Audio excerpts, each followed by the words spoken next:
Hello, so I am back and after a long time. So we are again going to resume the old course about the condensed matter physics basics that I was going to cover. So we have already covered the very basics of the structure of the crystals like real space crystals, 2D crystals, 3D crystals, and what are the primitive lattice vectors and what are the unit cells. Those things we have covered. So now we are going to cover uh, like a new concept, which is a very novel concept actually, which can make the study of periodic systems very easy and very well organized. And it's a better way of looking at it. It's called reciprocal space representation, or simply we will now study about reciprocal lattice or reciprocal space. They are both the representing similar things. So reciprocal space is a space which is dual to the real space. So what is real space? Real space is a normal position space that we are talking about. Let's say, for example, we have this lattice. We have a rhombus looking like lattice, and then we have the origin. We have, let's say, this is a 2D lattice, obviously. So we have the origin here. So this is just positions. These atoms, the atoms that are here, they will have fixed positions. So this is R, the R space. This is called the R space or the real space. Okay, so now the most spectacular feature about a lattice system or a crystalline system is that it is periodic. And what does periodicity mean? That the density, the electron density, and a lot of properties of the crystal will be periodic in nature because it's a crystalline system, right? So that periodicity actually gives rise and it gives us the access of analyzing the system in a different way. So that is actually called the reciprocal lattice representation. So why do we care about reciprocal lattice? Because let's say we take some example of some function of the lattice. Let's say the density of matter.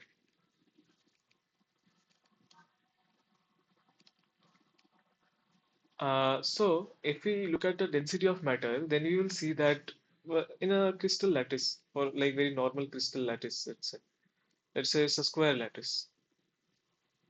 It's a square lattice, and it goes on and on and on.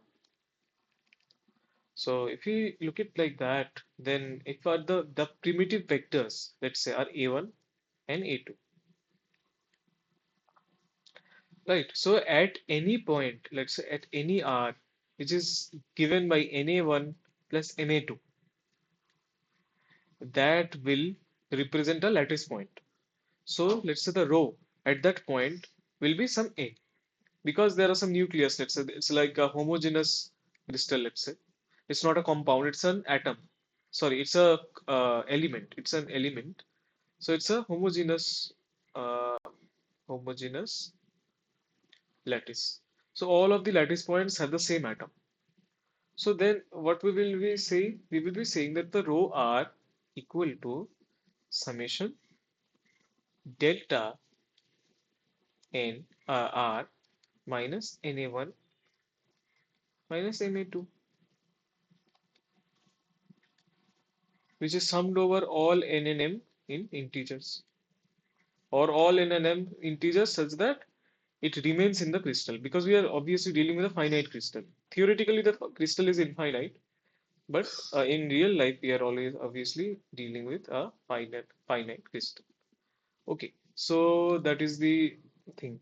Now, if you see, it's a very interesting observation that not a very interesting, but like it's a profound observation that this, if you say r plus a1, and you put it here, you will get exactly the same thing with rho r. What does it mean? It means that this crystal has translational symmetry. So what is it called? It's called translational symmetry.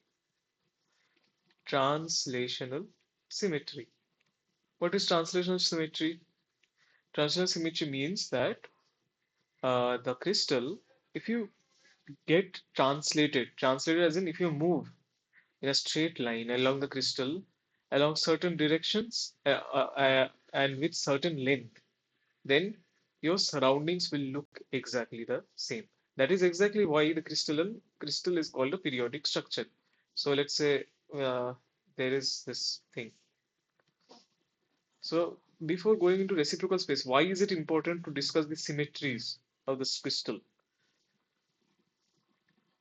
So let's say this is a system. So you are standing here. You are seeing something. You are looking around you, and you see that okay, there is a pit at here. There is a pit here. So and there are more pits like this. If you move from here to here, now you are here. You will see exactly the same thing. You will see that there is a pit here, there is a pit here, and there are more. So this is called translational symmetry, but this is discrete translational symmetry. This is discrete translational symmetry.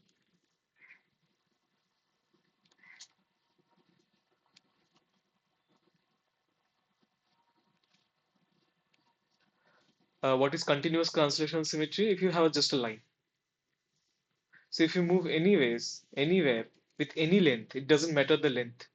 If you move, you will see the exact same thing. But here in the above case, the length matters. If you move here, then the environment between this and this is not going to be the same because you will not see the pit just below you.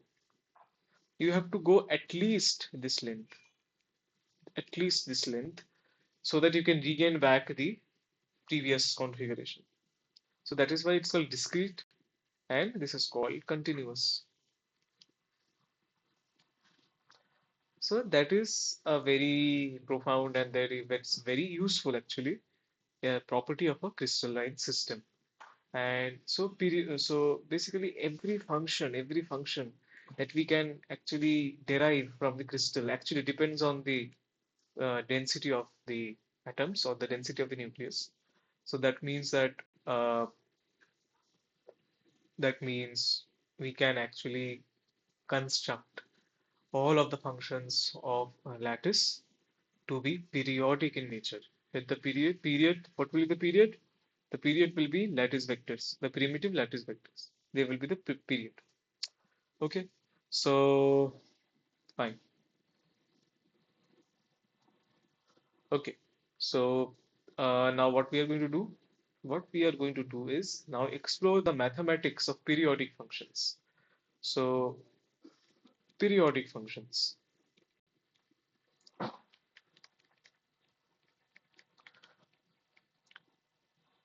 What are periodic functions? Periodic functions are functions which have a period, as in, let's say if the period is r, then f of x plus r will be equal to f of x for all x in the domain of f. So if x plus r is also in the domain of f.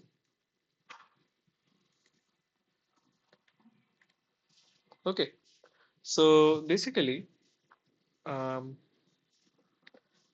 it is like the function which is repeating itself.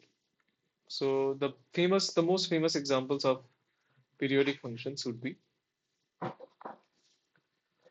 sine curves, cosine curves. There is a sine curve.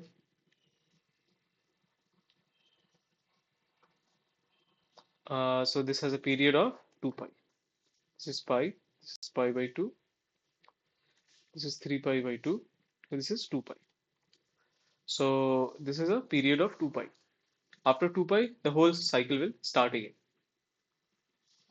So the interesting thing about periodic functions are that periodic functions can be represented as a linear combination of sinusoidal curves, and that is a very strong statement. Every periodic function can be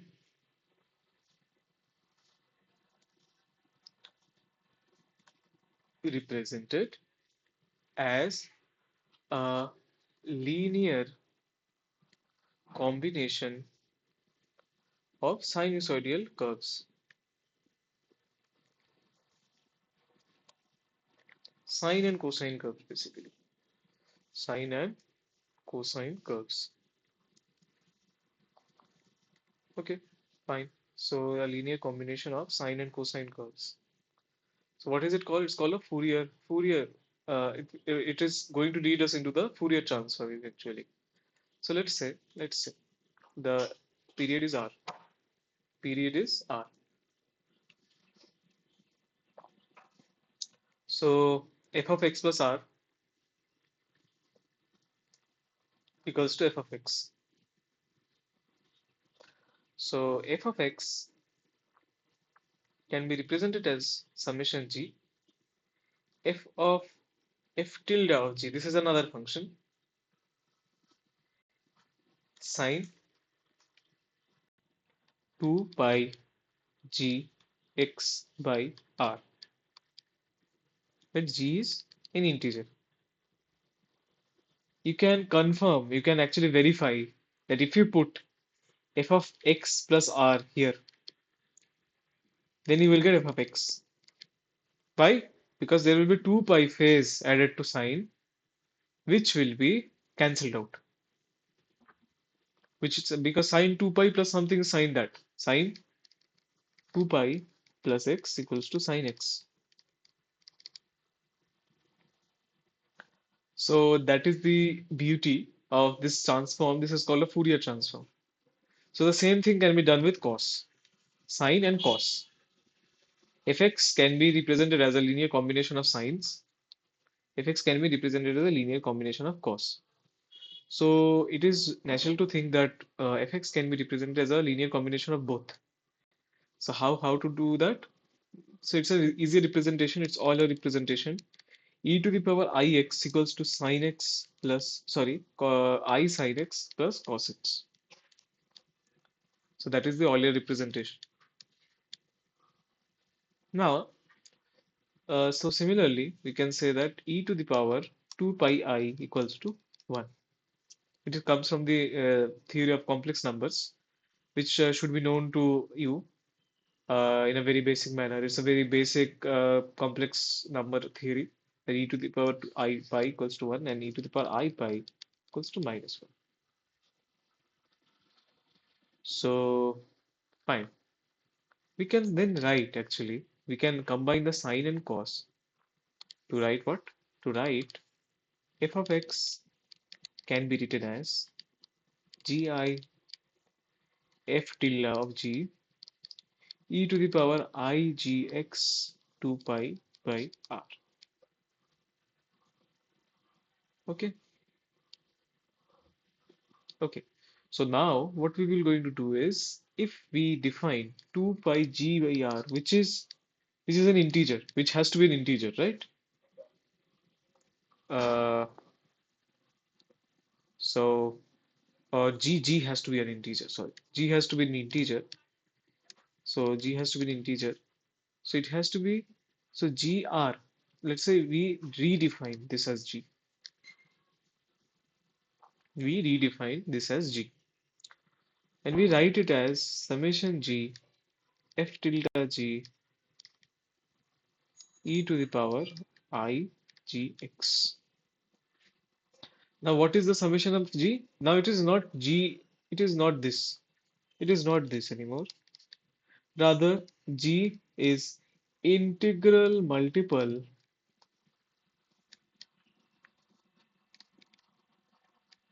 of 2 pi by r, or gr is integral multiple of 2 pi. So this is called the famous, this is the famous Fourier transform. F of x can be written as summation g f of g f tilde of g e to the power I g x. So this is the basis of the reciprocal space. What is the reciprocal space? The reciprocal space is a space which is dictated by G, not X. Now we were at X. We go to G. We had f of X. We transform it to f tilde of G. And why could we do that? Because it's a periodic function. Okay, so let us move on. So from now we will see that this is for a one-dimensional case. Okay, this is for a one-dimensional case, and let's say we want three dimensions. So there is a there's a function which takes vectors and inputs and equals to f of x plus r, where x is a three-dimensional vector. X is a three-dimensional vector. Okay, so x and r. And for a lattice system, this will be satisfied where r equals to any lattice vector point, right? So it will be na1 plus ma2 plus let's say k a3, where m, n, k are integers and a1, a2, a3 are primitive lattice vectors.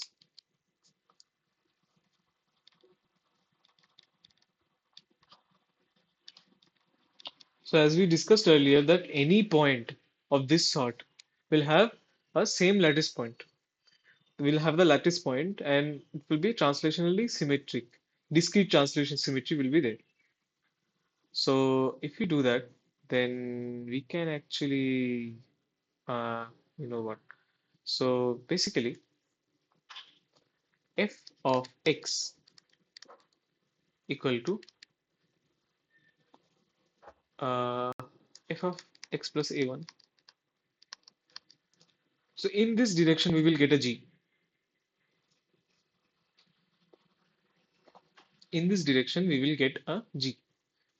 So we can actually like tune these numbers. We can make this 0, we can make this 1, so that we can actually see what is this g now. Because in the 1D case, f of x could have been written as this. But now we anticipate that it will be something to do because x has become a vector. So g has to become a vector. G will also be a 3D vector. So that is our assumption, basic assumption. That has a mathematical basis, but that is our basic assumption.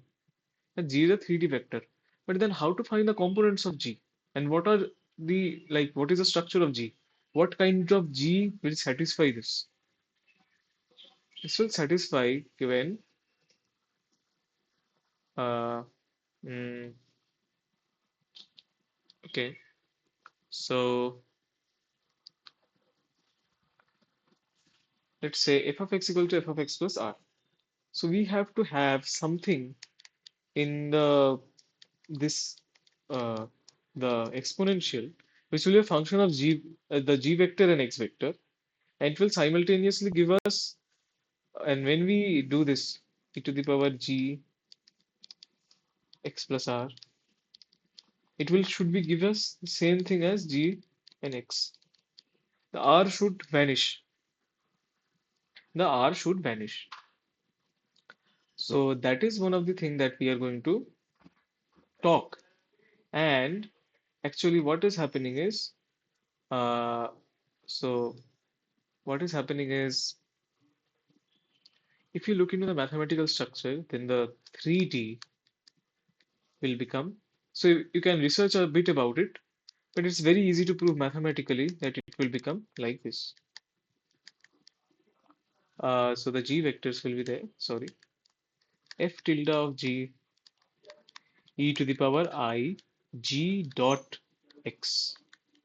So every direction is taken into account. It's gxx. Every component of g will be talking to every component of x. So e to the power g dot r has to be 1 because of this same condition. So g dot r is now 2 pi n when n is I. So instead of gr being integral multiple of 2 pi, now we have g dot r as integral multiple of 2 pi. where G where R can be represented as N1 A1 N2 A2 N3 A3, where these are the same thing that I already discussed. N1 N2 N3 are integers, and A1 A2 A3 are primitive lattice vectors. They're primitive lattice vectors. Okay, so if you solve that, then you will get the G's. And we will discuss it in the next class that how are we going to find the G's? How are we going to find the condition of G such that what happens? This happens. G dot R equals to 2 pi n. So that is the motivation of, so we know that what is reciprocal space now. So we know that the reciprocal space is a G vectors, but how to make the reciprocal lattice in a reciprocal space, that will come about from this condition, and that we will discuss in the next class. So looking forward to see you in the next class. Okay, thanks.